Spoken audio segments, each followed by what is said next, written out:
предлагал решение на перемещение по еврозоне. И первой встретить этих людей должна была Франция.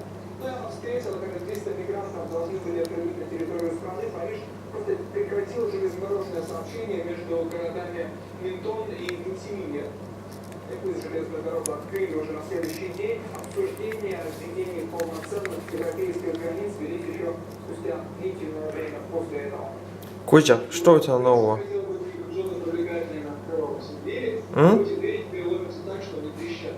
Это с одной стороны. С другой стороны, разрушая достаточно крепкие национальные государства в Северной Африке и на Ближнем Востоке, конечно, Европа еще больше стимулирует потоки беженцев, потому что там созданы неприемлемые условия для жизни, там люди обнищали, они боятся эпидемии, и когда они должны сбежать, значит, Европа в ближайшее место, куда они сбежать, тем более там уже и так полно этих мигрантов, и многие из них Кузя.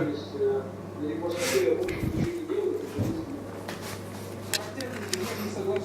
Несогласованности или, правильнее сказать, непоследовательности действий европейцев – это закрытие в прошлом году спасательной миссии Mare Nostrum.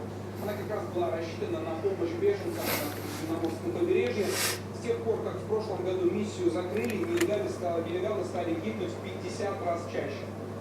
Программа Mare Nostrum «Наше море» помогала спасать людей на территории в 70 тысяч квадратных метров. Масштабная операция с участием 5 военных кораблей и большого количества другой техники стоила 9 миллионов евро ежемесячно. Но власти Великобритании и Германии настояли на том, что операция якобы способствовала тому, что беженцы все чаще решались на рискованное путешествие в Европу, так как знали, что в крайнем случае их все равно спасут.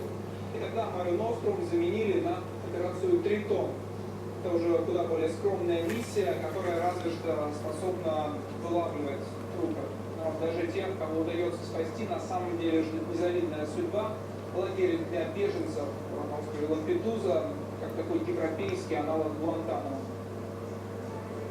Высокий забор, вооруженная охрана, колючая проволока. Это не тюрьма, а европейский лагерь временного содержания для нелегальных мигрантов.